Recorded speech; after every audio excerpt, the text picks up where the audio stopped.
Good evening and welcome to this ABC 36 News Update. I'm Carla Wade. A northern Kentucky minister being treated for malaria at a UK hospital is on the mend after being placed on life support earlier this week. Radcliffe pastor Elizabeth Angie Palmer was taken off a ventilator today, and her husband says she could soon be moved out of ICU and into a regular room. Pastor Palmer recently visited Africa for a mission trip. A few days after returning, she got sick with what she at first thought was a cold or a flu.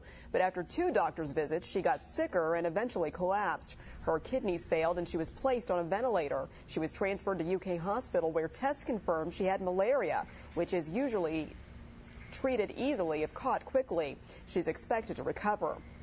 In a time of economic hardship, help is coming to those who can't help themselves. More than 100,000 pounds of pet food is on its way to help feed homeless animals across the state.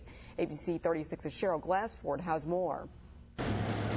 More than 100,000 pounds of donated dog food. This is literally life and death. Packed into trucks and trailers. This makes the difference in the lives of hundreds of animals. And headed for shelters and rescue groups across Kentucky. When the shelter can afford to feed them, the shelter can hang on to them while they work on finding adoptive homes or finding rescue groups that are willing to take them. At this warehouse in Lexington Saturday morning, more than 60 members of United Rescues of Kentucky picked up donations given by Nestle Purina Company and took the dog food back to their shelters. The animal shelter can house from 150, almost 200 dogs. Sometimes we're running pretty full right now, and as you can imagine, that number of dogs eats a lot of food. This is the 4th year for the dog food giveaway, and it's the largest yet for good reason. It's an awful time because of the economy. People aren't adopting pets. They're not taking on that extra fiscal responsibility.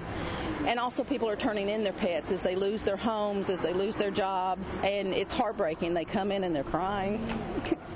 It's tough. Most of the rescue group and shelter coordinators were given anywhere from 1,000 to 4,000 pounds of food. The food giveaway was part of Nestle Purina's Adopt a Pet program. The UK women's basketball coach and his wife were cooking at the mall today. Coach Matthew Mitchell and his wife Jenna brought a live edition of the Coach's Show segment, The Coach's Kitchen, to the Fayette Mall.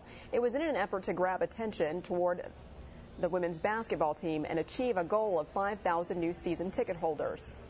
The record's 4,800, and so we just have a very exciting team for next season. We want a lot of people to see them play. We want Memorial Coliseum to be packed every time we play, and so season ticket holders can make that happen. Thanks for tuning into this ABC 36 News Update. Be sure to check out more stories here online, and then join us on TV for ABC 36 News at 11.